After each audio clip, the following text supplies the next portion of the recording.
اعوذ باللہ من الشیطان الرجیم بسم اللہ الرحمن الرحیم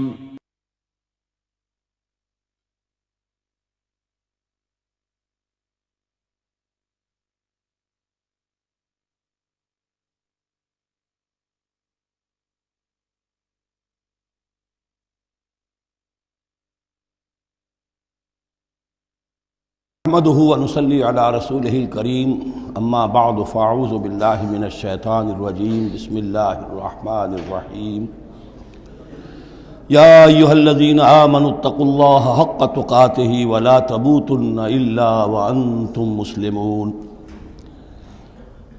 واعتصموا بحبل الله جميعا ولا تفرقوا واذكروا نعمة الله عليكم اذ كنتم اعداء فالف بين قلوبكم فأصبحتم بنعمته إخوانا وكنتم على شفا حفرة من النار فأنقذكم منها كذلك يبين الله لكم آياته لعلكم تهتدون ولتكن منكم أمة يدعون إلى الخير ويأمرون بالمعروف وينهون عن المنكر وأولئك هم المفلحون صدق الله العظيم رب اشرح لي صدري ويسر لي امري واحلل عقدة من لساني يفقهوا قولي۔ سورہ آل عمران کا جو نصف ثانی اب شروع ہو رہا ہے تو آپ نے یہ مشابہت بھی نوٹ کر لی ہوگی کہ نصف اول میں سورہ بقرہ میں بھی ایک مرتبہ یا ایھا الذین آمنوا سے خطاب تھا، یا ایھا الذین آمنوا لا تقولوا راعنا وقولوا انظرنا واسمعوا۔ اسی طرح سورہ آل عمران کے نصف اول میں بھی ایک آیت وہ اوپر آ چکی ہے کہ یا ایھا الذین آمنوا ان تطیعوا فریقا من الذین اوتوا الکتاب یردوکم بعد ایمانکم کافرین۔ لیکن اصل خطاب جو ہے مسلمانوں سے شروع ہو رہا ہے وہ 11ویں رکوع سے، اور یہاں پر اصل میں ایک سہ نکاتی لائحہ عمل دیا جا رہا ہے امت کو۔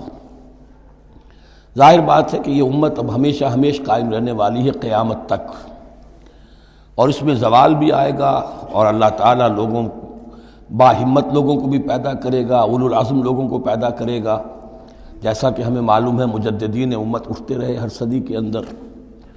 لیکن جب بھی کوئی کام دین کی تجدید کا ہو، دین کو اثر نو تازہ کرنے کی کوشش ہو، دین کو قائم کرنے کی جد و جہد ہو، تو اس کا ایک لائحہ عمل ہوگا۔ وہ لائحہ عمل ہے جو ان 3 آیات میں جو ابھی میں نے آپ کو پڑھ کر سنائی ہیں نہایت جامعیت کے ساتھ سامنے آیا ہے۔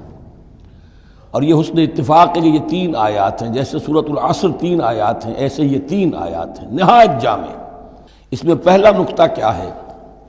جب بھی کوئی کام کرنا ہے سب سے پہلے افراد کی شخصیت سازی، کردار سازی۔ یا ایھا الذین آمنوا اتقوا اللہ حق تقاتہ، اہل ایمان اللہ کا تقوی اختیار کرو جتنا کہ اس کے تقوی کا حق ہے۔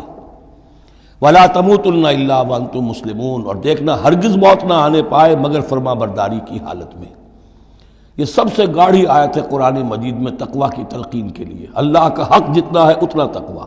اس پر صحابہ گھبرا گئے کہ یا رسول اللہ، اللہ کا حق کون ادا کر سکتا ہے؟ پھر جب آیت اتری ہے سورہ تغابن کی کہ فاتقوا اللہ ما استطعتم، اپنی امکانی حد تک تقوی اختیار کرو، تب ان کی جان میں جان آئی۔ ساتھ ہی یہ کہ مت مرنا مگر حالت فرما برداری میں۔ کیا معنی ہے؟ کوئی پتہ نہیں کس لمحے موت آ جائے، کوئی لمحہ نافرمانی میں نہ گزرے، مبادا موت کا ہاتھ اسی وقت آ کر تمہیں دبوچ لے۔ اس طرح کی شخصیتیں اگر پہلے نہ بنی ہوں تو کوئی کام نہیں ہو سکتا۔ پہلے کردار سازی افراد کی۔ اب جب یہ کردار سازی ہو، دوسرا مرحلہ کیا ہے؟ وَاعْتَصِمُوا بِحَبْلِ اللَّهِ جَمِيعًا وَلَا تَفَرَّقُوا، ایک اجتماعیت اختیار کرو، اللہ کی رسی کو مضبوطی سے تھام لو، مل جل کر، اور تفرقے میں مت پڑو۔ یہاں چونکہ اس سے پہلے جو رکوع ختم ہوا ہے وَمَن يَعْتَصِم بِاللَّهِ، جو اللہ تعالیٰ سے چمٹ جائے، اللہ کی حفاظت میں آ جائے، فَقَدْ هُدِیَ إِلَىٰ صِرَاطٍ مُسْتَقِيمٍ۔ اور سورہ حج کی آخری آیت میں بھی یہ لفظ آیا ہے فَأَقِیمُوا الصَّلَاةَ وَآتُوا الزَّکَاةَ وَاعْتَصِمُوا بِاللَّهِ۔ اب اللہ کی حفاظت میں کیسے آئے؟ اللہ سے کیسے چمٹے؟ اس کے لیے فرمایا وَاعْتَصِمُوا بِحَبْلِ اللَّهِ، اللہ کی رسی سے چمٹ جاؤ، اللہ کی رسی کو مضبوطی سے تھام لو۔ اور یہ اللہ کی رسی کون سی ہے؟ متعدد احادیث کے ذریعے سے واضح ہوتا ہے کہ یہ ہے قرآن۔ ایک طرف ہے انسان میں تقوی، ایک طرف اس میں علم آنا چاہیے، قرآن کا فہم پیدا ہونا چاہیے۔ قرآن کے نظریات کو سمجھنا چاہیے، قرآن کی حکمت کو سمجھنا چاہیے۔ انسانوں میں اجتماعیت جو ہے وہ جانوروں کے گلوں کی طرح نہیں ہو سکتی کہ بھیڑ بکریوں کا ایک بڑا ریوڑ ہے اور ایک چرواہا جو ہے وہ لکڑی لے کر ان کو سب کو ایک ڈسپلن میں لیے ہوئے ہے۔ انسانوں کو جمع کرنا ہے تو ان کے ذہن ایک بنانے ہوں گے، ان کی سوچ ایک بنانی ہوگی۔ یہ حیوان عاقل ہیں، یہ باشعور لوگ ہیں، ان کی سوچ ایک ہو، نظریات ایک ہو، مقاصد ایک ہو، ہم آہنگی ہو، نقطہ نظر ایک ہو، تبھی تو یہ جمع ہوں گے۔ اس کے لیے وہ چیز چاہیے جو ان میں یکرنگی خیال، یکرنگی نظر، یکجہتی مقاصد کی ہم آہنگی پیدا کر دے، اور وہ قرآن ہے۔ حبل اللہ هو حبل اللہ المتین، حضرت علی سے روایت ہے۔ حضرت عبداللہ ابن مسعود سے ہے، حضور نے فرمایا القرآن حبل اللہ الممدود من السماء الی الارض، اللہ کی مضبوط رسی ہے جو آسمان اور زمین کے درمیان تنی ہوئی ہے۔ ایک اور حدیث میں فرمایا فاستبشروا فإن طرفه بأيديكم وطرفه بيد اللہ، خوشیاں مناؤ، یہ قرآن ایسی شے ہے کہ جس کا ایک سرا تمہارے ہاتھ میں، ایک سرا اللہ کے ہاتھ میں۔ تو تقرب الی اللہ کا ذریعہ بھی قرآن، اور آپس میں تمہیں جوڑ کر رکھنے کا ذریعہ بھی قرآن۔ یہی وجہ ہے کہ ہماری ساری یہ تحریک جو ہے میری، اس کا اصل جو منبع ہے، سرچشمہ ہے، اس کا مبنی ہے، مدار ہے، وہ دعوت رجوع القرآن۔ پوری زندگی میں نے اپنی الحمدللہ کھپائی ہے اس کام میں، اور اسی کے ذریعے سے انجمن خدام القرآن اور قرآن اکیڈمیز، پھر 1 ایئر کورس، نوجوان جو ہیں تعلیم یافتہ لوگ ہیں، وہ پی ایچ ڈی بھی کر چکے ہیں، وہ ڈاکٹر بھی بن گئے ہیں، وہ انجینئر بھی ہیں، لیکن دین کی طرف سے جاہل ہیں، قرآن سمجھ نہیں سکتے۔ وہ آئیں، 1 سال رہیں ہمارے پاس، عربی سیکھیں، قرآن سیکھیں، تاکہ اس پر عمل ہو سکے۔ تو دوسرا نقطہ ہوا واعتصموا بحبل اللہ جمیعا ولا تفرقوا واذکروا نعمت اللہ علیکم اذ کنتم اعداء، اور ذرا یاد کرو جو اللہ کا انعام تم پر ہوا کہ تم تو ایک دوسرے کے دشمن تھے۔ فالف بین قلوبکم، تو اللہ نے تمہارے دلوں کے اندر الفت پیدا کر دی۔ فاصبحتم بنعمتہ اخوانا، تم اللہ کے فضل و کرم سے بھائی بھائی بن گئے۔ یہ یہاں گویا کہ اولین مخاطب یہاں انصار ہیں۔ ان کے جو 2 قبیلے تھے اوس اور خزرج، وہ آپس میں لڑتے آ رہے تھے 100 برس سے، خاندانی دشمنیاں چلی آ رہی تھیں، قتل کے بعد قتل، ادھر کا قتل ادھر کا قتل۔ لیکن اب جب یہ ایمان آیا، اللہ کی کتاب آ گئی، محمد رسول اللہ آ گئے، تو اب وہ شیر و شکر ہو گئے، ان کے جھگڑے ختم ہو گئے۔ اس طرح پورے عرب کے اندر غارت گری ہوتی تھی، اسے دارالامن بنا دیا۔ وَكُنْتُمْ عَلَىٰ شَفَا حُفْرَةٍ مِّنَ النَّارِ، اور تم تو آگ کے گڑھے کے کنارے تک پہنچ گئے تھے، بس اس میں گرنے والے تھے۔ فَأَنْقَذَكُم مِّنْهَا، تو اللہ نے اس سے تمہیں نکال لیا اور بچا لیا۔ كَذَلِكَ يُبَيِّنُ اللَّهُ لَكُمْ آيَاتِهِ لَعَلَّكُمْ تَهْتَدُونَ، اس طرح اللہ تعالیٰ اپنی آیات تمہارے لیے واضح کر رہا ہے تاکہ تم راہ پاؤ، صحیح راہ پر قائم رہو۔ یہ 2 نقطے ہو گئے۔ پہلے افراد کے کردار کی تعمیر، تقوی اور تابعداری، فرما برداری، پھر جمعیت، تنظیم، جماعت، اور اس کے لیے جو معنوی، جو اس کے لیے ہے، جو محور ہے اس تنظیم کا، وہ معنوی محور کیا ہے؟ قرآن مجید، حبل اللہ، احتسامش کن کہ حبل اللہ اوست، مضبوطی سے تھامو، اس کو علامہ اقبال کہتے ہیں قرآن کو، حبل اللہ یہ ہے۔ اب یہ جو حبل اللہ، اور جو اس کے لیے ظاہری شکل بنے گی، وہ بھی اس صورت میں ہم پڑھ چکے ہیں، من انصاری اللہ، کہ کوئی اللہ کا بندہ کھڑا ہو اور کہے کہ میں تو اس راستے پر چل رہا ہوں، اب کون ہے جو میرے ساتھ آتا ہے اور میرا مددگار بنتا ہے۔ اب ایسی جمعیت جو وجود میں آئی، وہ کیا کرے گی؟ یہ تیسری آیت اہم ترین ہے۔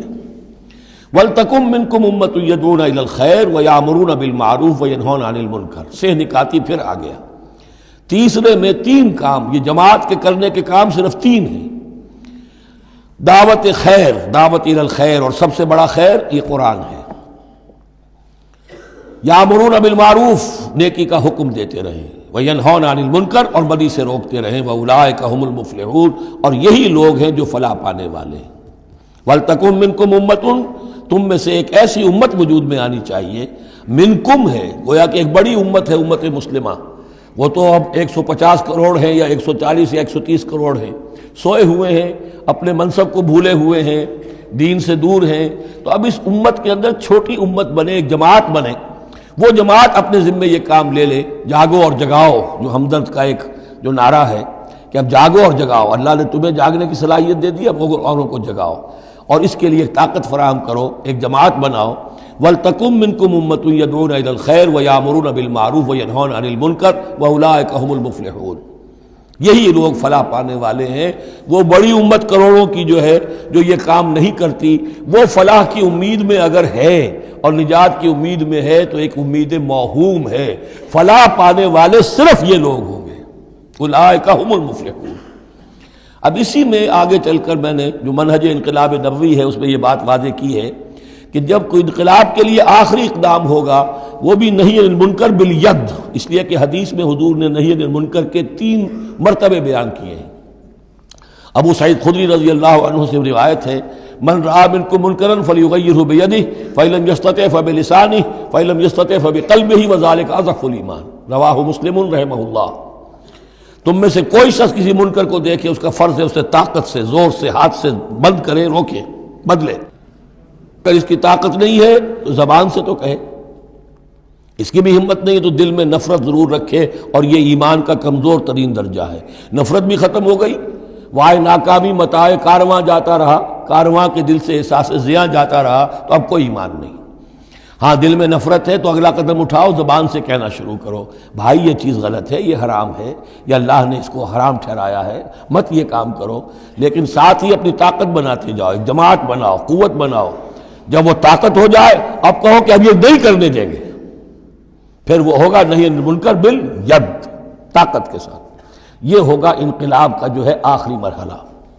تو یہ 3 آیتوں کے اندر عظیم ہدایت ہے، پورا لایا عمل ہے، اسی میں منہج انقلاب نبوی کا جو آخری اقدامی عمل ہے وہ بھی پوشیدہ ہے۔ وَلَا تَكُونُوا كَالَّذِينَ تَفَرَّقُوا وَاخْتَلَفُوا مِن بَعْدِ مَا جَاءَهُمُ الْبَيِّنَاتُ، اور ان لوگوں کی طرح نہ ہو جانا جو متفرق ہو گئے، فرقوں میں بٹ گئے، اور انہوں نے اختلافات پیدا کر لیے اس کے بعد کہ ان کے پاس واضح تعلیمات آ گئی تھیں۔ اولئک لہم عذاب عظیم، ایسے لوگوں کے لیے تو بہت بڑا عذاب ہے۔ یوم تبیض وجوہ وتسود وجوہ، اب یہ آخرت کا ذکر ہے، جس دن کے بعض چہرے جو ہیں بڑے روشن اور تابناک ہوں گے، اور بعض چہرے جو ہیں وہ سیاہ ہوں گے۔ فاما الذین اسودت وجوہہم، تو جن لوگوں کے اس دن چہرے سیاہ ہوں گے، یہ وہ کون ہوں گے؟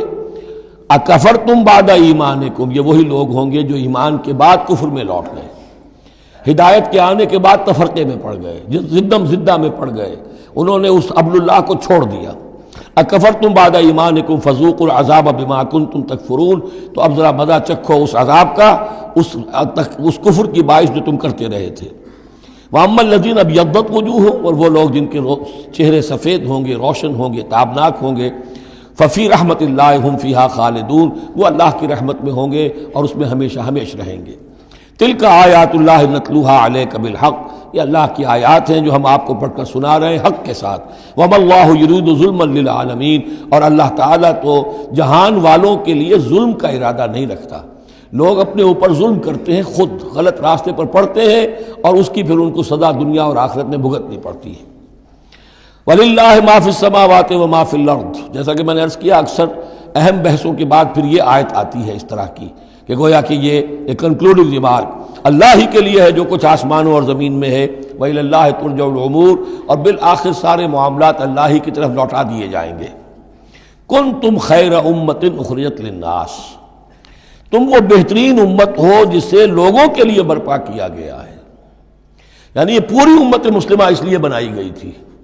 یہ دوسری بات ہے امت مسلمہ بھول جائے، جب بھول جائے تو پھر جو بھی ان میں سے جاگے وہ دوسروں کو جگا کر اس امہ ودن امہ، اس امت کے اندر اندر جماعت، پارٹی ودن پارٹی، امہ ودن امہ بنائیں اور وہ کام کریں جو اوپر ہے۔ لیکن حقیقت میں تو اس امت مسلمہ کا ایز سچ مجموعی طور پر فرض منصبی یہی ہے۔ کنتم خیر امت، دیکھیے یہ اس آیت کو رکھیے اب سورہ بقرہ میں جو آیت تھی، وَكَذَلِكَ جَعَلْنَاكُمْ أُمَّةً وَسَطًا لِتَكُونُوا شُهَدَاءَ عَلَى النَّاسِ وَيَكُونَ الرَّسُولُ عَلَيْكُمْ شَهِيدًا، اسی کے ہم وزن یہ آیت ہے سورہ آل عمران کی، کنتم خیر امت اخرجت للناس، تم بہترین امت ہو جسے لوگوں کے لیے نکالا گیا ہے۔ دنیا کی اور قومیں اپنے لیے زندہ رہتی ہیں، اپنی ترقی، اپنی بہتری، اپنی بہبود، اپنی دنیا میں عزت، اپنے دائرے کو بڑھانا، لیکن مسلمان کو جینا ہے، ہم تو جیتے ہیں کہ دنیا میں تیرا نام رہے، کہیں ممکن ہے کہ ساقی نہ رہے، جام رہے، زیادہ سے زیادہ لوگوں کو ہدایت کی طرف بلانا، لوگوں کو جہنم کی آگ سے بچانے کی کوشش کرنا، تمہیں جینا ہے ان کے لیے، وہ جیتے ہیں اپنے لیے۔ کنتم خیر امت اخرجت للناس، تمہیں نکالا گیا ہے، برپا کیا گیا ہے لوگوں کے لیے، تامرون بالمعروف، تم حکم کرتے ہو نیکی کا، وتنہون عن المنکر، اور تم روکتے ہو بدی سے، وتؤمنون باللہ، اور تم ایمان رکھتے ہو اللہ پر۔ یہ کیفیت تھی پوری امت مسلمہ کی حضور کے وقت، اور وہ جو پہلے بتایا گیا ہے وہ اس وقت کے لیے ہے جب کہ امت سو گئی ہو، امت بھول گئی ہو اپنے مقصد وجود کو۔ تو ظاہر بات ہے جن کو ہوش آ جائے وہ لوگوں کو جگائیں اور ایک نئی جمعیت فراہم کریں۔ وَلَوْ آمَنَ أَهْلُ الْكِتَابِ لَكَانَ خَيْرًا لَهُمْ، اگر یہ اہل کتاب ایمان لے آتے تو یہ ان کے حق میں بہت بہتر تھا۔ مِنْهُمُ الْمُؤْمِنُونَ، ان میں ہے کچھ لوگ جو ایمان والے ہیں، یعنی ان میں سے مراد وہ بھی ہو سکتے ہیں جو اس وقت تک یہودیوں میں سے یا نصرانیوں میں سے ایمان لا چکے تھے، اور یہ بھی ہو سکتا ہے جن کے اندر پوٹینشلی ایمان تھا اور کچھ عرصے کے بعد کہا جا رہا کہ وہ ایمان لے آئیں گے۔ وَأَكْثَرُهُمُ الْفَاسِقُونَ، لیکن ان کی اکثریت جو ہے اب وہ فاسقوں اور نافرمانوں پر مشتمل ہے۔ وہی معاملہ جو امت مسلمہ کا آج ہو چکا، اکثریت کا حال کیا ہے وہ دیکھ لیجیے آپ۔ لَن يَضُرُّوكُمْ إِلَّا أَذًى، اے مسلمانوں یہ تمہیں نقصان نہیں پہنچا سکیں گے مگر کچھ تھوڑی سی کوفت، بہرحال تمہارے لیے کوفت کا سبب تو بنتے رہیں گے، لیکن یہ تمہیں کوئی ضرر بالفعل پہنچا نہیں سکیں گے۔ وَإِن يُقَاتِلُوكُمْ يُوَلُّوكُمُ الْأَدْبَارَ، اور اگر یہ کہیں تم سے جنگ کریں گے تو پیٹھ دکھا دیں گے، ان میں جرأت نہیں ہے، ان بزدل ہیں، یہ تمہارا مقابلہ نہیں کر سکیں گے۔ ثُمَّ لَا يُنصَرُونَ، پھر ان کی مدد نہیں کی جائے گی۔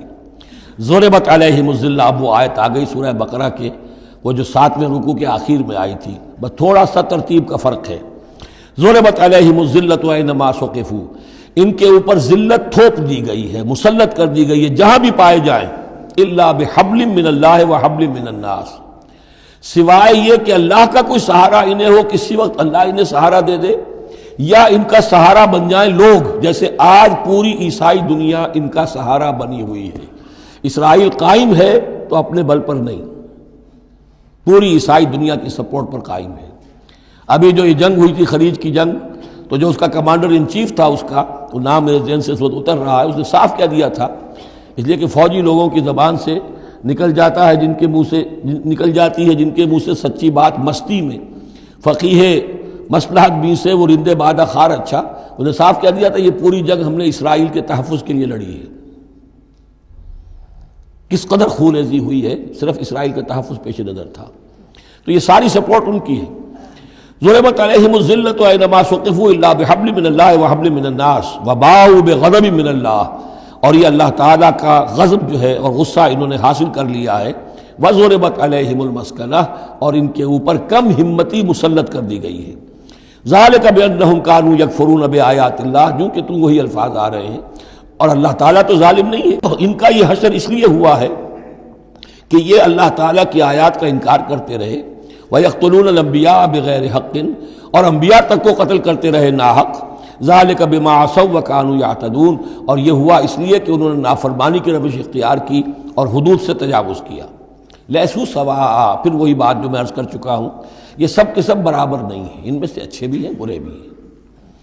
من اہل الکتاب امۃ قائمۃ یتلون آیات اللہ آناء اللیل وہم یسجدون، اہل کتاب میں ایسے لوگ بھی ہیں جو کھڑے رہنے والے لوگ ہیں، سیدھے راستے پر ہیں، اللہ کی آیات پڑھتے رہتے ہیں رات کے اوقات میں اور سجدہ بھی کرتے ہیں۔ خاص طور پر چونکہ یہاں اہل کتاب کا لفظ آ رہا ہے، جو عیسائی راہب تھے حضور کے زمانے میں، ان پہ کثیر تعداد جو ہے وہ اس کردار کی حامل تھی۔ انہی میں سے ایک بحیرہ راہب تھا جس نے بچپن میں حضور کو پہچان لیا تھا، تو ان میں ایسے لوگ موجود تھے۔ یقیناً کوئی چھپے ہوئے ہوں گے یہود میں بھی، لیکن اکثر و بیشتر یہود میں سے یہ کردار ختم ہو چکا تھا، بہت ہی چند لوگ، لیکن عیسائیوں میں بکثرت موجود تھے۔ لیسوا سواء من اہل الکتاب امۃ قائمۃ یتلون آیات اللہ آناء اللیل وہم یسجدون یؤمنون باللہ والیوم الآخر، وہ ایمان رکھتے ہیں اللہ پر اور یوم آخر پر۔ وَيَأْمُرُونَ بِالْمَعْرُوفِ وَيَنْهَوْنَ عَنِ الْمُنْكَرِ، نیکی کا حکم دیتے ہیں، بدی سے روکتے ہیں۔ وَيُسَارِعُونَ فِي الْخَيْرَاتِ، اور نیکیوں میں ایک دوسرے سے آگے نکلنے کی کوشش کرتے ہیں۔ وَأُولَٰئِكَ مِنَ الصَّالِحِينَ، اور یقیناً یہ صالحین میں سے ہیں۔ وَمَا يَفْعَلُوا مِنْ خَيْرٍ فَلَنْ يُكْفَرُوهُ، جو خیر بھی یہ کریں گے تو اس کی ناقدری نہیں کی جائے گی۔ وَاللَّهُ عَلِيمٌ بِالْمُتَّقِينَ، اللہ تعالیٰ اپنے ایسے متقی بندوں سے واقف ہے۔ ان الذین کفروا لن تغنی عنہم اموالہم ولا اولادہم من اللہ شیئا، اس کے برعکس جو لوگ کفر پر اڑ جائیں گے ان کے کام نہیں آ سکیں گے، نہ ان کے اموال نہ ان کے اولاد، اللہ سے بچانے میں کچھ بھی۔ وَأُولَٰئِكَ أَصْحَابُ النَّارِ، وہ جہنمی ہیں، ہم فیہا خالدون، اسی میں رہیں گے۔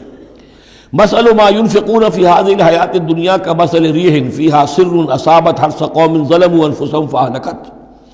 اب یہ جو جنگیں کر رہے تھے قریش مکہ، تو ظاہر بات ہے کہ وہ بھی انفاق کرتے تھے، فوج تیار کرنی ہے، اونٹ چاہیے، سواریاں چاہیے، ہتھیار چاہیے، تو خرچہ کرتے تھے نا۔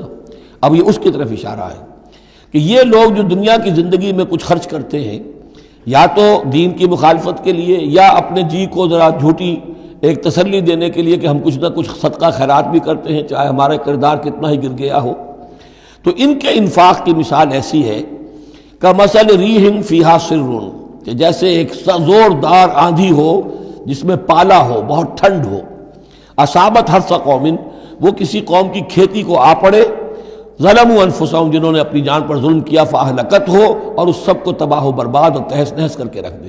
یعنی ان کی یہ نیکیاں، ان کا یہ انفاق، ان کی یہ جد و جہد، یہ سب کی سب بالکل ضائع ہو جانے والی ہیں، ہبط ہو جانے والی نیکیاں، اور ضائع جانے والی ان کی ساری مساعی اور دوڑ دھوپ۔ وما ظلمهم اللہ ولکن انفسہم یظلمون، اور انہوں نے، ان پر اللہ نے کوئی ظلم نہیں کیا، بلکہ وہ اپنی جانوں پر خود ظلم ڈھا رہے ہیں۔ یا ایھا الذین آمنوا لا تتخذوا بطانۃ من دونکم، اہل ایمان مت بناؤ اپنے بھیدی اپنے سوا کسی کو، یعنی رازدار نہ بناؤ سوائے کسی مسلمان کے جس کے بارے میں اطمینان ہو، صاحب ایمان ہے، اس کے علاوہ کسی اور شخص کو اپنا بھیدی نہ بناؤ۔ چونکہ یہ مدینے میں رہتے تھے بہت عرصے سے، ان کی دوستیاں تھیں یہودیوں کی، اور ادھر جو ہے یہ اوس اور خزرج کے لوگوں کی، وہ دوستیاں ہیں، پس منظر ہے، پرانے تعلقات ہیں، روابط ہیں، اس کی وجہ سے وہ بسا اوقات جو راز کی باتیں ہوتی تھی وہ بھی بیچارے سادہ لوح مسلمان اپنی نیکی کے اندر، سادگی میں، وہ بھی ان کو بتا دیتے تھے۔ لا تتخذوا بطانۃ من دونکم لا یعلونکم خبالا، وہ تمہارے لیے کسی خرابی میں کوئی کسر نہیں چھوڑتے۔ ودوا ما عنتم، انہیں پسند ہے وہ چیز جو تمہیں تکلیف میں ڈالے، مشقت میں ڈالے۔ قد بدت البغضاء من افواہہم، ان کی جو دشمنی ہے تم سے وہ ان کے منہوں سے بھی ظاہر ہو چکی ہے، ان کا کلام ایسا ہوتا ہے، آتش برساتے ہیں زبان سے۔ وما تخفی صدورہم اکبر، اور جو کچھ زبان سے ظاہر ہوتا ہے وہ تو پھر بھی کم ہے، ان کے دلوں کے اندر جو آگ بھڑک رہی ہے دشمنی کی اور حسد کی، وہ اس سے کہیں بڑھ کر ہے۔ قد بینا لکم الآیات ان کنتم تعقلون، ہم نے تمہارے لیے اپنی آیات کو واضح کر دیا ہے اگر تم عقل سے کام لو، یعنی باز آ جاؤ، اپنے اس طرز عمل کو دیکھو۔ ہاں انتم اولئک تحبونہم، تمہارا حال تو یہ کہ تم ان سے محبت کرتے ہو، شرافت ہے تمہاری، سادہ لوحی ہے، پرانے تعلقات ہیں، ان تعلقات کو تم نبھانا چاہتے ہو۔ ولا یحبونکم، لیکن جان لو وہ تم سے محبت نہیں کرتے۔ وتؤمنون بالکتاب کلہ، اور تمہاری شان یہ کہ تم پوری کتاب کو مانتے ہو، تم تورات کو بھی مانتے ہو، انجیل کو بھی مانتے ہو۔ یہ نصیبا من التورات آیا تھا نا، نصیبا من الکتاب، کتاب ہی کا ایک حصہ تھا تورات، کتاب ہی کا ایک حصہ اللہ تعالیٰ کی اس قدیم کتاب جو ام الکتاب میں سے ہی پھر یہ انجیل آئی ہے، اسی ام الکتاب سے پھر قرآن مجید کامل آیا ہے۔ تو تم تو مانتے ہو پوری کتاب کو۔ وَإِذَا لَقُوكُمْ قَالُوا آمَنَّا، اور جب یہ تم سے ملتے ہیں تو کہتے ہیں جی ہم بھی مومن ہیں، ہم بھی مانتے ہیں، بات ٹھیک ہے آپ کی۔ وَإِذَا خَلَوْا، جب وہ علیحدگی میں ہوتے ہیں، خلوت میں ہوتے ہیں، عَضُّوا عَلَيْكُمُ الْأَنَامِلَ مِنَ الْغَيْظِ، تو اب تم پر غصے کی وجہ سے اپنی انگلیاں چباتے ہیں۔ عَضَّ يَعُضُّ، انگلیاں کاٹنا غصے کہ اب کچھ پیش نہیں جا رہی، اور اسلام کا جو ہے معاملہ اور آگے سے آگے بڑھتا جا رہا ہے، لیکن یہ کہ اس کے غصے میں پیچ و تاب کھاتے ہیں، اپنی انگلیاں چباتے ہیں۔ قل موتوا بغیظکم، ان سے کہو کہ مرو اپنے اس غصے میں، غم میں، اپنے جذبات میں۔ ان اللہ علیم بذات الصدور، یقیناً اللہ تعالیٰ جو کچھ سینوں کے اندر مضمر ہے اس سے بھی واقف ہے۔ ان تمسسکم حسنۃ تسؤہم، اگر تمہیں اے مسلمانوں کوئی بھلائی پہنچ جائے، کوئی خیر ہو جائے، تمہیں کہیں فتح نصیب ہو جائے، انہیں بری لگتی ہے۔ وَإِن تُصِبْكُمْ سَیِّئَةٌ یفرحوا بِہَا، اور اگر تمہیں کوئی تکلیف پہنچے، کہیں کوئی زخ پہنچ جائے، کوئی عارضی طور پر شکست کہیں ہو جائے، جیسے احد میں ہو گئی تھی، تو بڑے خوش ہوتے ہیں، شادیانے بجاتے ہیں۔ وَإِن تَصْبِرُوا وَتَتَّقُوا، لیکن یہ کہ اگر تم صبر کرتے رہو اور تقویٰ کی روش اختیار کرو، لَا يَضُرُّكُمْ كَيْدُهُمْ شَيْئًا، ان کی یہ ساری چالیں تمہیں کوئی مستقل نقصان نہیں پہنچا سکیں گی۔ لیکن یہ کہ صبر اور تقویٰ، یہ دو چیزیں، وَاسْتَعِینُوا بِالصَّبْرِ وَالصَّلَاةِ، وہی صلاۃ جو ہے اس کی جگہ یہاں لفظ تقویٰ آ گیا ہے کہ یہ تم اگر کرتے رہو گے تو پھر یہ کہ ان کی ساری سازشیں ناکام ہوں گی بالآخر۔ ان اللہ بما یعملون محیط، جو کچھ یہ کر رہے ہیں اللہ اس کا احاطہ کیے ہوئے ہے. یہ اللہ کے اس دائرے سے جو اللہ نے ایک حد کھینچی ہوئی ہے اس سے آگے نہیں نکل سکتے، بس اس کے اندر اچھل کود کر رہے ہیں. جو بھی ان کی سازشیں ہیں وہ ہو رہی ہیں، لیکن یہ کہ اللہ تمہیں ضمانت دے رہا ہے کہ کوئی مستقل تمہیں نقصان یہ نہیں پہنچا سکیں گے. اب یہاں سے 6 رکوع میں نے عرض کیا تھا کہ نصف ثانی کو 3 حصوں میں تقسیم سمجھیے. پہلے 2 رکوع مکمل ہو گئے، 11واں اور 12واں. اب 6 رکوع مسلسل چلیں گے غزوہ احد کے حالات پر. پہلے وہ غزوہ سمجھ لیجئے کہ تھا کیا. غزوہ بدر کا چونکہ تذکرہ ہوگا وہ تو سورہ انفال میں ہم پڑھیں گے. ترتیب مصحف اور ہے، زمانی ترتیب نہیں ہے، ترتیب نزولی نہیں ہے. غزوہ بدر میں مسلمانوں کو بہت زبردست اللہ نے فتح دی. کفار مکہ کو بڑی زک پہنچی. 70 بڑے تقریباً سارے ان کے بڑے سردار مارے گئے. ان کے اندر اب جو جلن تھی اور غصہ تھا، اور عرب کا یہ مزاج تھا کہ بدلہ لینا ہے، لہذا 1 سال کے اندر انہوں نے پوری تیاری کی. تمام جو بھی کر سکتے تھے ساز و سامان جمع کیا 3000 کا لشکر لے کر. اور اب ابو سفیان، ابو جہل تو مارا جا چکا تھا، وہ تھا سردار جو کہ بدر میں آیا تھا فوج لے کر. اب ابو سفیان جو ہیں وہ چونکہ بعد میں ایمان لے آئے، ان کے نام کو تو ہم ادب کے ساتھ ہی لیں گے. اب وہ سردار تھے اس وقت، اور وہ 3000 کا لشکر لے کر آئے. اور اس دفعہ وہ اتنا اہتمام کر کے آئے تھے کہ ہماری فتح یقینی ہے.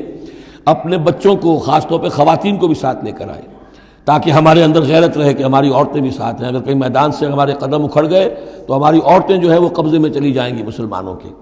تو ہند جو تھی، اس کی بیوی، ابو سفیان کی بیوی ہند، وہ بھی ایمان لے آئی بعد میں. لیکن عتبہ کی بیٹی تھی، اس کا باپ اور بھائی عتبہ ابن ربیعہ، اور چچا اس کا اور بھائی، یہ 3 جو ہیں بدر میں قتل ہو چکے تھے، مسلمانوں کے ہاتھوں واصل جہنم ہو چکے تھے. تو ہند کے سینے کے اندر بھی انتقام کی آگ تھی. باقی تو یہ کہ کوئی گھر بچا ہی نہیں تھا مکے کا جن کا کوئی نہ کوئی آدمی مارا نہ گیا، اور 70 آدمی مارے گئے تھے. اب یہ جب لوگ آئے ہیں تو ادھر حضور نے مشورہ کیا صحابہ سے کہ کیا کرنا چاہیے. لشکر آ گیا 3000 کا. کچھ لوگوں نے کہا کہ ٹھیک ہے، کھل کر مقابلہ کریں گے، ڈٹ کر مقابلہ کریں گے، چلیں گے میدان میں. حضور کا اپنا رجحان ادھر تھا کہ یہ صورتحال ایسی ہے کہ ہم اگر مدینے میں محصور رہ کر مقابلہ کریں تو بہتر ہے. لیکن جو لوگ بدر کے بعد ایمان لائے تھے، ایک تو ان کا جوش و خروش تھا، ان کا ہمیں تو شہادت چاہیے، ہمیں آخر اس موت سے کیا ڈر ہے، شہادت ہے مطلوب و مقصود مومن، نہ مال غنیمت نہ کشور کشائی. تو حضور نے ان کا لحاظ کرتے ہوئے آپ نے فیصلہ کر دیا ٹھیک ہے ہم میدان میں جائیں گے، کھل کر مقابلہ کریں گے. اس پر جب وہ مقابلے میں پہنچ گئے ہیں، آپ لے کر گئے تھے 1000 آدمی باہر. جب آمنا سامنا ہوا ہے تو وہاں عبداللہ ابن ابی یہ کہہ کر اپنے 300 آدمیوں کو لے کے واپس آ گیا. اتفاقاً اس کی رائے بھی یہ تھی کہ کھلے میدان میں جنگ مت کرو، بلکہ یہ کہ محصور ہو کر. جو حضور کی رائے تھی وہی اس کی بھی تھی اس وقت. لیکن اس وقت وہ یہ کہہ کر کہ جب ہماری بات نہیں مانی جاتی تو ہم خام خواہ کیوں اپنی جانیں جو ہے جوکھوں میں ڈالیں. وہ 300 آدمی لے گیا تو رہ گئے صرف 700. ان 700 میں سے بھی 2 گھرانے ایسے تھے، بنو حارثہ بنو سلمہ، ان کے قدم بھی تھوڑی دیر کے لیے ڈگمگائے. لیکن پھر ان کو اللہ تعالیٰ نے حوصلہ دیا اور وہ جم گئے. وہ 300 چلے گئے. اس کے بعد اللہ نے وعدہ کیا ہوا تھا مدد کا، جنگ ہوئی، مدد آئی اور اللہ نے فتح دے دی. لیکن وہ ایک درہ تھا مسلمانوں کی پشت پر پہاڑ میں. حضور کو اندیشہ تھا کہ ایسا نہ ہو کہ وہاں سے ہم پر حملہ ہو جائے تو 2 طرف سے ہم چکی کے پاٹ کے درمیان، 2 پاٹوں کے درمیان آ جائیں. وہاں 50 تیر انداز آپ نے مقرر کر دیے تھے کہ یہاں سے مت ہلنا، چاہے تم یہ دیکھو کہ ہم سب مارے گئے اور ہمارے گوشت جو ہے وہ کوے اور چیلیں کھا رہے ہیں، تب بھی تم نے نہیں ہلنا یہاں سے. لیکن جب مسلمانوں کو فتح ہو گئی وہاں اختلاف ہو گیا کہ حضور نے جو فرمایا تھا وہ شکست کے سلسلے میں تھا. اب تو فتح ہو گئی ہے، چلو اب چل کے مال غنیمت جمع کرنے میں باقی تم لوگوں کا ساتھ دو. جو وہاں کے لوکل کمانڈر تھے وہ منع کرتے رہے کہ ہرگز مت ہلو، حضور کا حکم یاد رکھو. وہ تعویل کر چکے تھے حضرت حضور کے حکم کی. 35 چلے گئے، 15 رہ گئے. خالد ابن ولید اس وقت جو تھے، کیولری جو تھی، جو گھڑ سوار تھے ان کے جو ہے وہ کمانڈر خالد ابن ولید تھے، ایمان نہیں لائے تھے ابھی. ان کی عقابی نگاہ نے دیکھ لیا کہ وہ درہ خالی ہے، تو ادھر تو شکست ہو رہی ہے. وہ اپنا 100 گھوڑوں کا جتنا بھی گھوڑے تھے ان کا لے کر پورا کا پورا رسالہ، اور وہ پیچھے سے آ کر حملہ کیا اور وہ فتح شکست میں بدل گئی. 70 صحابہ شہید ہو گئے، حضور بھی زخمی ہو گئے، دندان مبارک شہید ہوئے. خون اتنا گیا کہ یہ بھی مشہور ہو گیا کیونکہ بے ہوشی طاری ہو گئی تھی کہ حضور کا انتقال ہو گیا ہے. لیکن پھر یہ ہے کہ ہمت کر کے لوگوں جمع ہوئے، حضور نے لوگوں کو پکارا، پھر آپ نے یہ فیصلہ کیا کہ پہاڑ پر چڑھ کر اور وہاں پر اس وقت بچاؤ کر لیا جائے، تو تمام مسلمان پہاڑ پر چڑھ گئے۔ اب موقع یہ تھا ان کے لیے، ابو سفیان اور دوسری طرف جو یہ ان کے ساتھی جو کیولری کے سردار تھے خالد ابن ولید، ان میں اختلاف ہو گیا۔ خالد ابن ولید کا کہنا یہ تھا کہ ان کا پیچھا کرو اور ختم کر کے ہی چلو، یہاں سے پہاڑ پر چڑھو۔ ابو سفیان نے کہا نہیں، یہ بہت خطرے کی بات ہے، وہ اونچائی پر ہے، اوپر سے پتھر پھینکیں گے اور ہمارے گھوڑوں کا بھی نقصان ہوگا، ہمارا بھی ہوگا، اب ہم نے بدر کا بدلہ لے لیا ہے، اب ہم چلتے ہیں۔ وہ وہاں سے چلے گئے۔ بہرحال یہ ہے پورا سلسلہ کہ جس کے اب واقعات اس میں آئیں گے، تو ایک سکیچ میں نے آپ کے سامنے رکھ دیا ہے۔ وَإِذْ غَدَوْتَ مِنْ أَهْلِكَ تُبَوِّئُ الْمُؤْمِنِينَ مَقَاعِدَ لِلْقِتَالِ، اور یاد کریے اے نبی صلی اللہ علیہ وسلم، جب کہ آپ صبح کو اپنے گھر سے نکلے تھے، اپنے حضرت عائشہ صدیقہ کے حجرے سے آپ برآمد ہوئے تھے، تُبَوِّئُ الْمُؤْمِنِينَ، اور آپ لوگوں کو مقاعد للقتال، آپ لوگوں کو ان کے مورچوں میں بٹھا رہے تھے، یعنی آپ جب صف بندی کر رہے تھے وہاں اور مورچے معین کر رہے تھے۔ واللہ سمیع علیم، اللہ سب کچھ سننے والا اور جاننے والا ہے۔ اذ ہمت طائفتان منکم ان تفشلا، جبکہ دو گروہ تم میں سے ایسے تھے اے مسلمانوں کہ وہ کچھ کمزوری انہوں نے دکھائی، نامردی کا مظاہرہ کیا، ان کے پاؤں لڑکھڑائے۔ واللہ ولیہما، حالانکہ اللہ تعالیٰ ان کا پشت پناہ تھا۔ وعلی اللہ فلیتوکل المؤمنون، اور اللہ تعالیٰ پر ہی توکل کرنا چاہیے اہل ایمان کو۔ جیسا کہ میں نے عرض کیا، یہ بنو حارثہ بنو سلمہ انصار کے دو گھرانے تھے، عارضی سی ان کے اندر کمزوری آئی، بر بنائے تب بشری، لیکن پھر وہ جم گئے۔ لیکن ان کی جو ہے ذکر قرآن میں کر دیا گیا، اور وہ اس پر فخر کرتے تھے کہ ہم وہ لوگ ہیں کہ جن کا ذکر اللہ نے قرآن میں کیا ہے، واللہ ولیہما، کیونکہ پھر وہ عارضی سی جو ان پر آئی تھی کمزوری، وہ رفع ہو گئی۔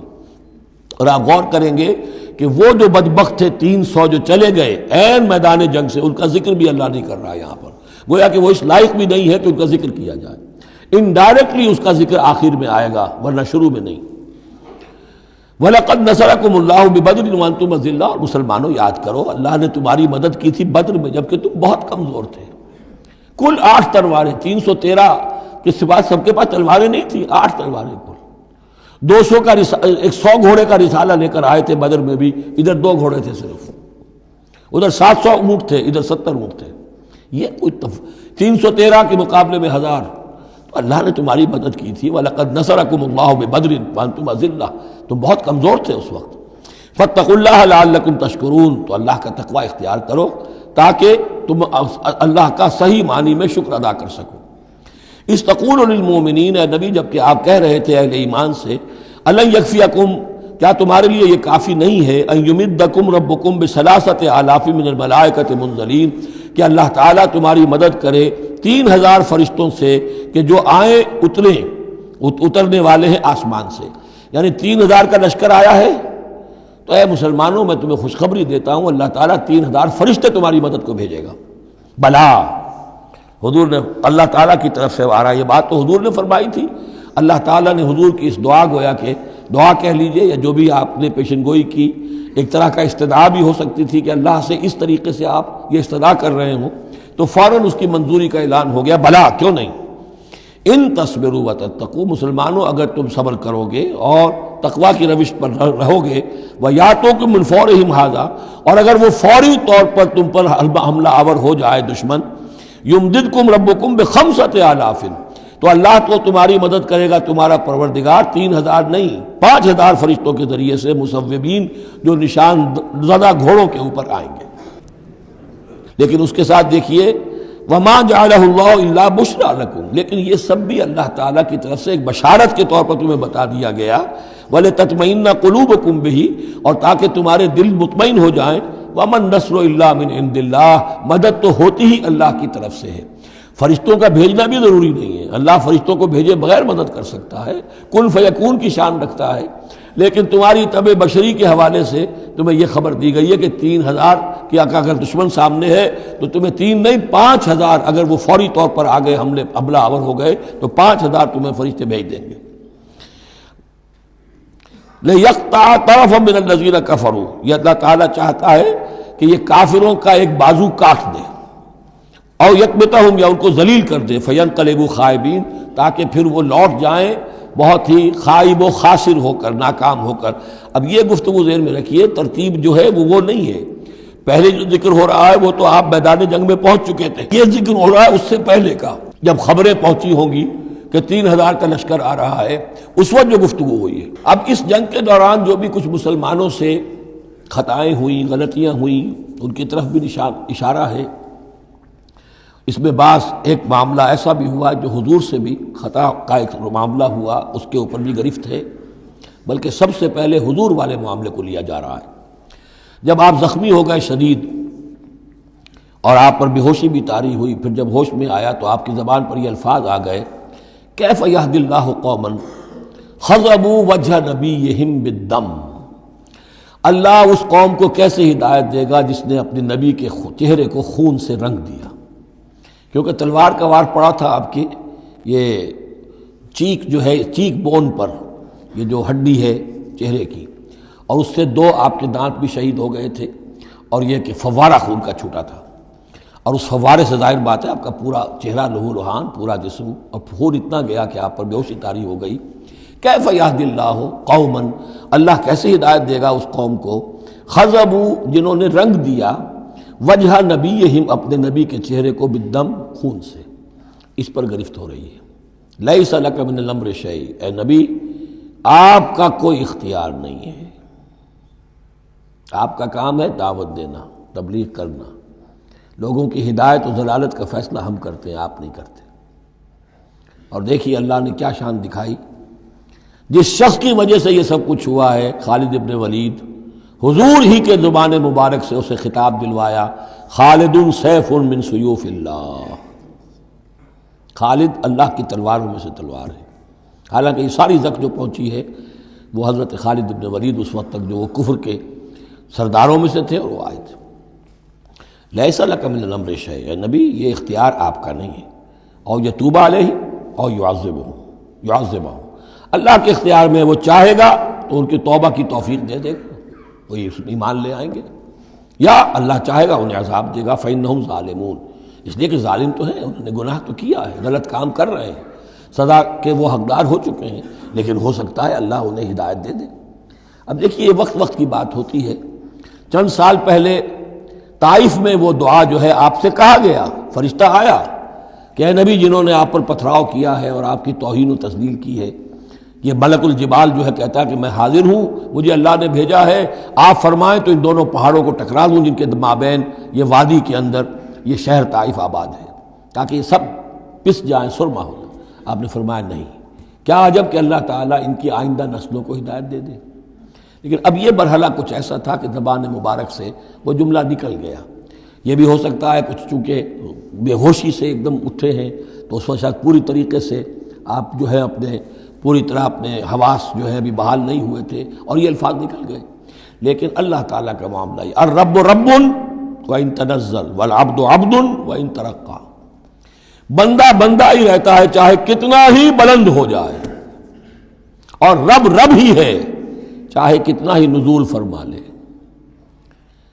اب تو وہ وقت ہے نا، رات کا پچھلا پہر شروع ہو رہا ہے نا، اللہ تعالیٰ سمائے دنیا تک نازل ہوں گے، اور شب معراج میں حضور 7ویں آسمان پر چلے گئے۔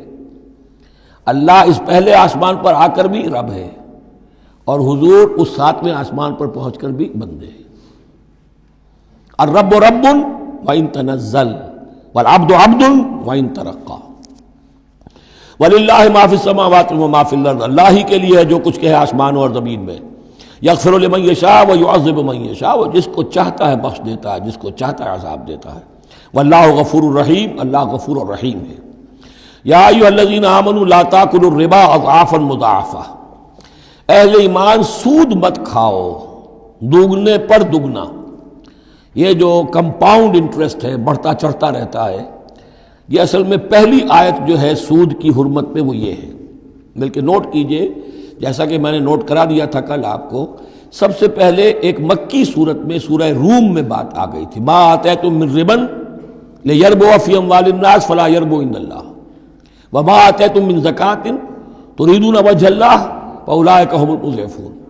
تو انفاق فی سبیل اللہ اور سود کو ایک دوسرے کے مقابل رکھ کر جو بھی اس سود کے اندر جو قباحت اور شناعت تھی وہ واضح کر دی۔ جیسے کہ شراب اور جوئے کی جو خرابی تھی اس کو سورۃ البقرہ میں بیان کر دیا تھا۔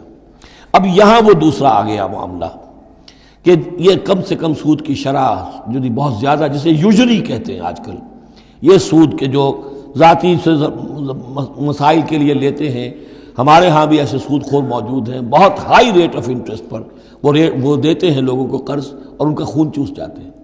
تو پہلے اس سود کی مذمت آئی ہے، آخری حکم ہے پھر اس سود کا جو بیع کے اندر سود ہے، وہ ہے وہ حکم کہ جو سن 9 میں نازل ہوا، لیکن ترتیب مصحف میں وہ سورہ بقرہ میں ہے، وہ پورا رکوع ہم پڑھ چکے ہیں، اور اس رکوع کی آخری آیت وہ ہے جو قرآن مجید کی آخری آیت ہے ترتیب نزولی میں، وَاتَّقُوا يَوْمًا تُرْجَعُونَ فِيهِ إِلَى اللَّهِ۔ یہ کیوں یہاں پر آیت آئی ہے؟ اس لیے کہ محسوس ایسا ہوتا ہے کہ وہ جو 35 تیر انداز وہاں سے چھوڑ کر چلے گئے تھے، تو کوئی ان کے تحت الشعور میں مال غنیمت کی کوئی طلب تھی جو نہیں ہونی چاہیے تھی۔ اس حوالے سے کہ سود خوری جو بھی ہے یہ انسان کے اندر مال سے محبت ایسی پیدا کر دیتی ہے جس کی وجہ سے اس کے کردار کے اندر بڑے بڑے خلا پیدا ہو سکتے ہیں۔ لہذا یہاں اسی کے حوالے سے یا ایھا الذین آمنوا لا تاکلوا الربا اضعافا مضاعفۃ واتقوا اللہ لعلکم تفلحون، اور اللہ کا تقوی اختیار کرو تاکہ تم فلاح پاؤ۔ واتقوا النار التی اعدت للکافرین، اس آگ سے بچو، ڈرو اس آگ سے جو کافروں کے لیے تیار کی گئی ہے، بھڑکائی گئی ہے۔ وَأَطِیعُوا اللَّهَ وَالرَّسُولَ لَعَلَّکُمْ تُرْحَمُونَ، اور اللہ اور اس کے رسول کی اطاعت کرتے رہو تاکہ تم پر رحم کیا جائے۔ وَسَارِعُوا إِلَىٰ مَغْفِرَةٍ مِّن رَّبِّکُمْ، اور دوڑو اپنے رب کی مغفرت کے حصول کے لیے۔ وَجَنَّةٍ عَرْضُهَا السَّمَاوَاتُ وَالْأَرْضُ، اور اس جنت کو حاصل کرنے کے لیے جس کا پھیلاؤ آسمانوں اور زمین جتنا ہے۔ اعدت للمتقین، وہ تیار کی گئی ہے، سنواری گئی ہے، اس کا سنگھار کیا گیا ہے اہل تقوی کے لیے۔ الذین ينفقون فی السراء والضراء، وہ لوگ جو خرچ کرتے ہیں، سود کے مقابلے میں انفاق، یہ تقابل پھر دیکھ لیجئے، جو خرچ کرتے ہیں سرائے خوشی میں بھی، والضراء خود تنگ دست ہیں تب بھی کرتے ہیں چاہے تکلیف میں ہیں، والکاظمین الغیظ، اور وہ لوگ جو اپنے غصے کو پی جانے والے ہیں، والعافین عن الناس، اور وہ لوگ جو لوگوں کی خطاؤں سے درگزر کرتے ہیں، انہیں معاف کر دیتے ہیں۔ واللہ یحب المحسنین، اللہ تعالیٰ ایسے محسنین کو پسند کرتا ہے، یہ درجہ احسان ہے، اسلام، ایمان، پھر احسان۔ والذین اذا فعلوا فاحشۃ او ظلموا انفسهم، اور اگر ان میں سے کبھی کسی سے کوئی غلطی ہو جاتی ہے کہ اگر وہ کر بیٹھیں کوئی کھلا گناہ، کوئی بے حیائی کا ارتکاب، یا اپنے اوپر کوئی اور ظلم کر بیٹھیں، ذکر اللہ، فوراً انہیں اللہ یاد آ جاتا ہے، فاستغفروا لذنوبہم، تو وہ اللہ تعالیٰ سے استغفار کرتے ہیں۔ یہ مضمون سورہ نساء میں آئے گا کہ اللہ تعالیٰ نے اپنے اوپر واجب ٹھہرایا ہے کہ جو شخص مسلمان صاحب ایمان کو خطا اس سے ہو جائے اور وہ فوراً توبہ کر لے، تو اللہ تعالیٰ جو ہے اس نے اپنے اوپر واجب ٹھہرا لیا ہے کہ اس کی دعا کو ضرور قبول کرے گا۔ وَمَن يَغْفِرُ الذُّنُوبَ إِلَّا اللَّهُ، اور کون ہے جو معاف کر سکے گناہوں کو سوائے اللہ کے۔ وَلَمْ يُصِرُّوا عَلَىٰ مَا فَعَلُوا، اور وہ اپنے اس غلط فعل پر اصرار نہیں کرتے، یعنی یہ کہ کرتے چلے جا رہے کرتے چلے جا رہے کرتے چلے جا، موت آ گئی تو اب توبہ کریں گے، تب توبہ نہیں ہے۔ ایک خطا ہو گئی، جذبات میں ہو گئی، بھول میں ہو گئی، فوراً ہوش آیا، فوراً جو ہے گڑ گڑائے، فوراً توبہ کی، عزم مصمم کیا، اللہ دوبارہ نہیں کروں گا، پوری پشیمانی کے ساتھ اللہ کی جناب میں اپنے پورے صمیم قلب کے ساتھ توبہ کی، اللہ اس توبہ کی قبول کرنے کی ضمانت دیتا ہے۔ اولئک جزاؤہم مغفرۃ من ربہم، یہ وہ لوگ ہیں کہ جن کا بدلہ ہے ان کے رب کی طرف سے مغفرت، وجنات تجری من تحتہا الانہار خالدین فیہا، اور وہ باغات کہ جن کے نیچے یا جن کے دامن میں ندیاں بہتی ہوں گی اور وہ اس میں ہمیشہ ہمیش رہیں گے۔ ونعم اجر العاملین، اور بہت ہی اچھا بدلہ ہے عمل کرنے والوں کے لیے۔ قد خلت من قبلکم سنن فسیروا فی الارض، تم سے پہلے بھی بہت سی قومیں، بہت سے حالات اور واقعات گزر چکے ہیں۔ فسیروا فی الارض، تو زمین میں گھومو پھرو، فانظروا کیف کان عاقبۃ المکذبین، اور دیکھو کہ کیسا انجام ہوا ہے جھٹلانے والوں کا۔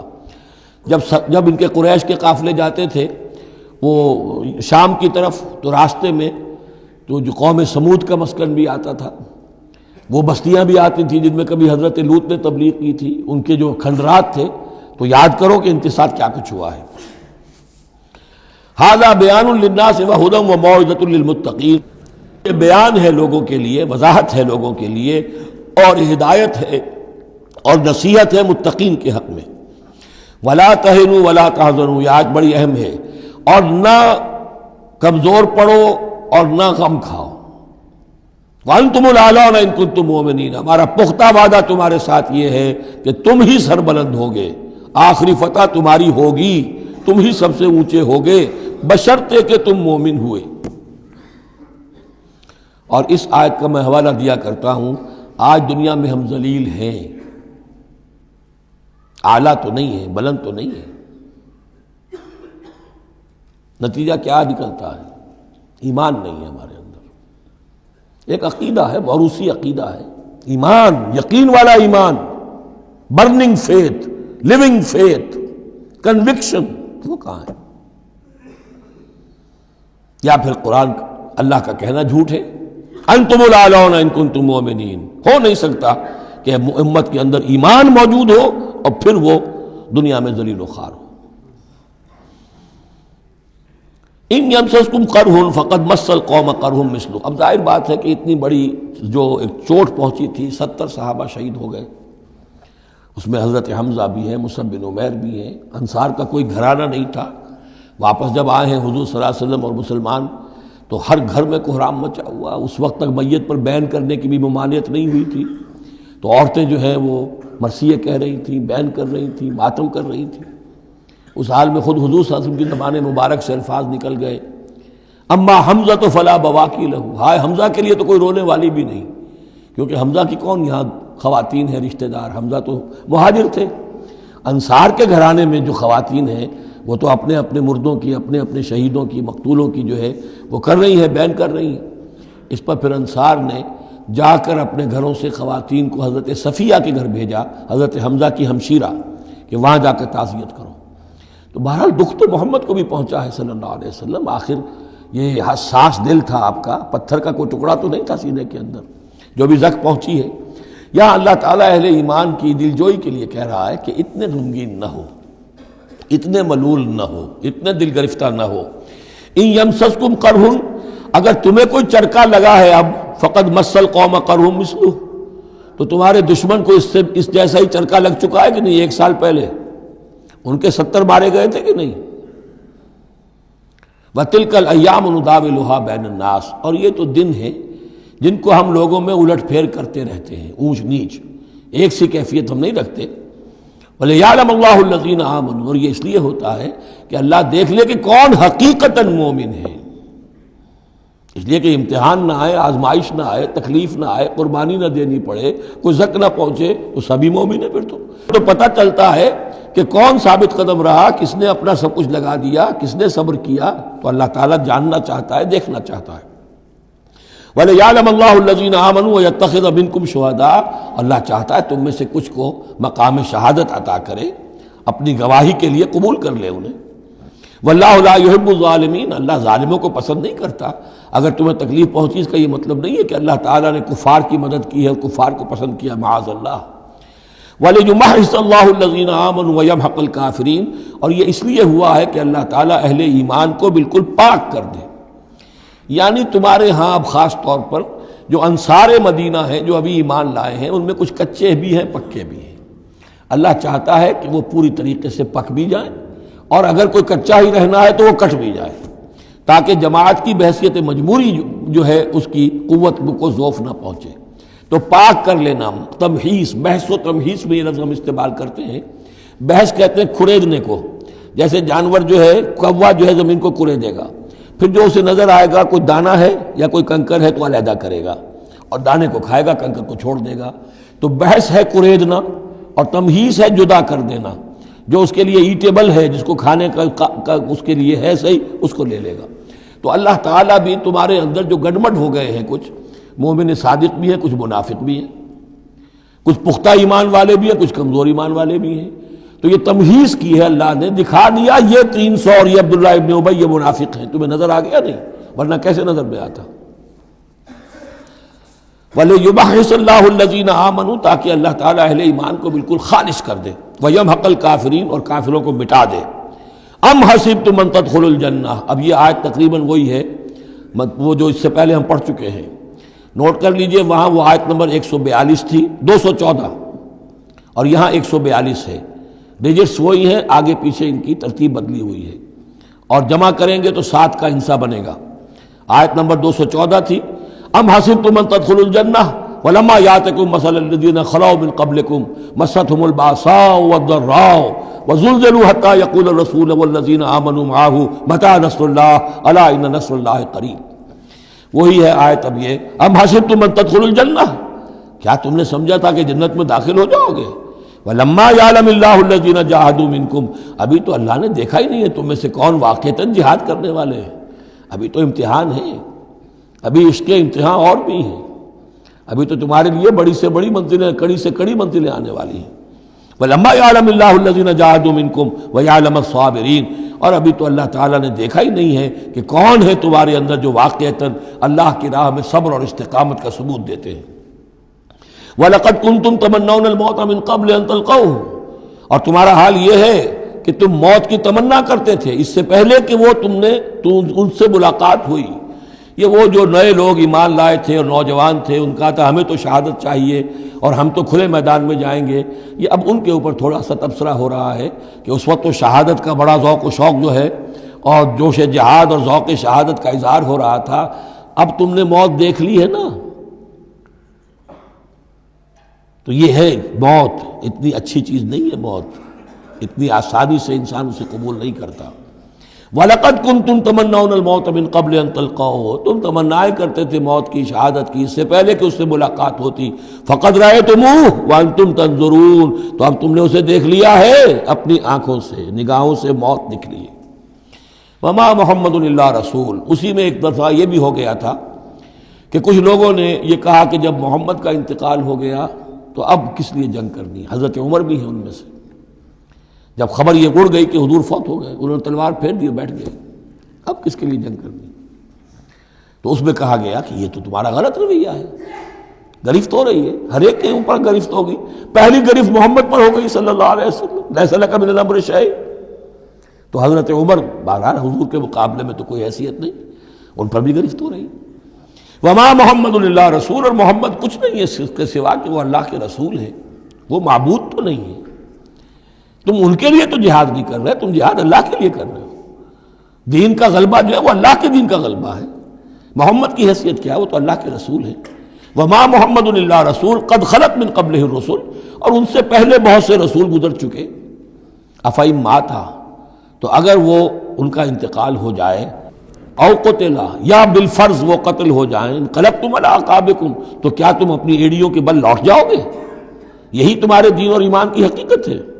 وَمَن يَنْقَلِبْ عَلَىٰ عَقِبَيْهِ فَلَن يَضُرَّ اللَّهَ شَيْئًا، اور جو کوئی بھی اپنی ایڑیوں کے بل لوٹ جائے گا وہ اللہ کو کوئی نقصان نہیں پہنچائے گا۔ وَسَيَجْزِي اللَّهُ الشَّاكِرِينَ، ہاں اللہ بدلہ دے گا شکر کرنے والوں کو۔ حضرت عمر چونکہ جذباتی انسان تھے، اس میں کوئی شک نہیں، تقریباً یہی کیفیت حضور کے انتقال پر پھر ہو گئی تھی ان کی، تلوار کھینچ کر بیٹھ گئے تھے، جو کہے گا محمد کا انتقال ہو گیا سر اڑا دوں گا اس کا۔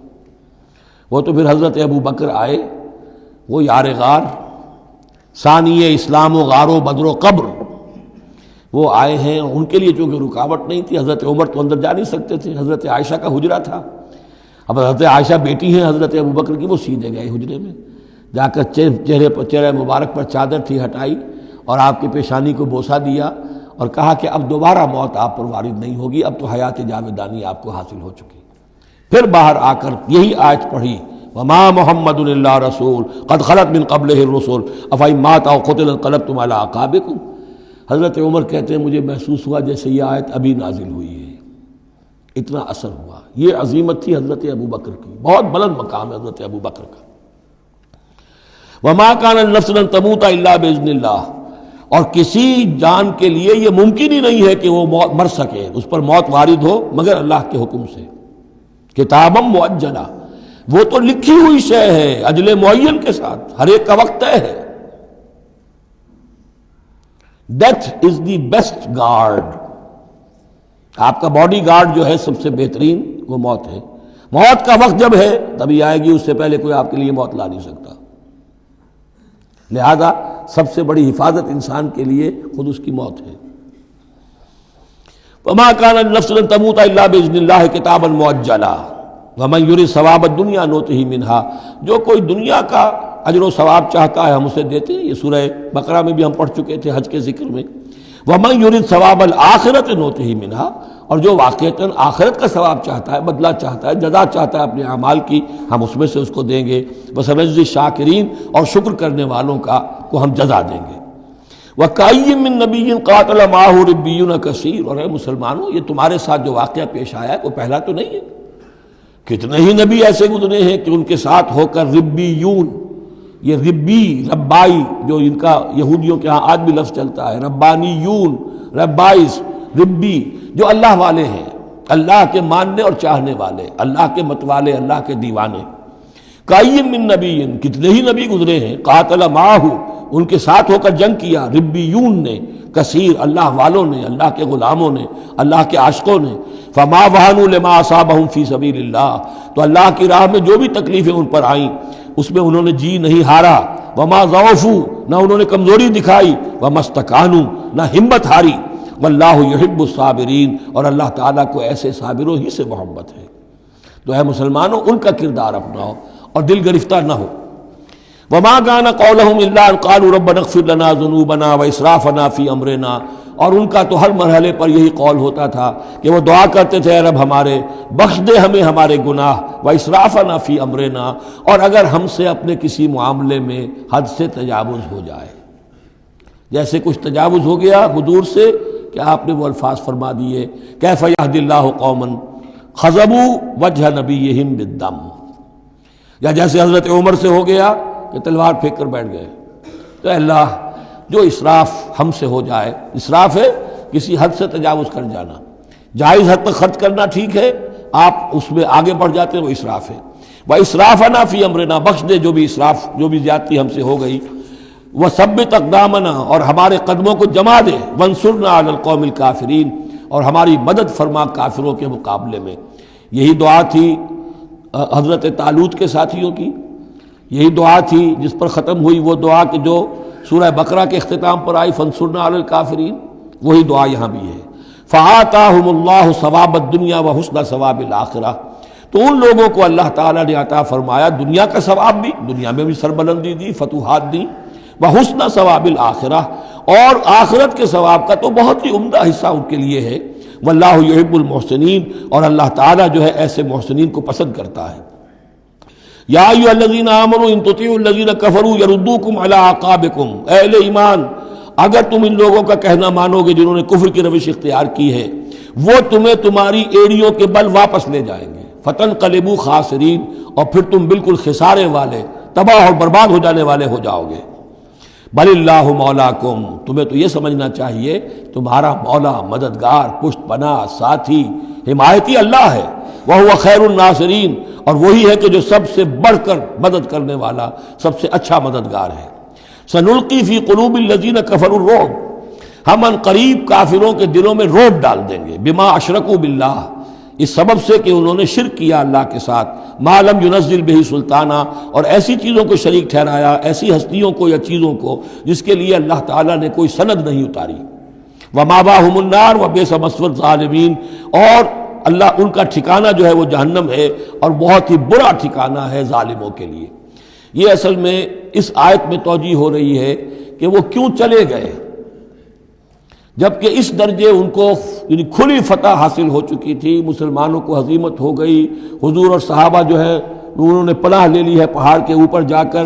خالد بن ولید کہہ بھی رہے ہیں کہ اس معاملے کو اب ختم کرنا چاہیے، روز روز کا ٹنٹا جو ہے وہ اب نہ رہے، لیکن ابو سفیان کے اندر دل میں کوئی ایسا رعب اللہ نے اس وقت ڈال دیا کہ وہاں سے وہ چلے گئے، ورنہ یہ کہ واقعتاً اس وقت صورتحال جو ہے مسلمانوں کے لیے بہت مخدوش ہو چکی تھی۔ بارک اللہ لی ولکم فی القرآن العظیم ونفعنی وإیاکم بالآیات والذکر الحکیم۔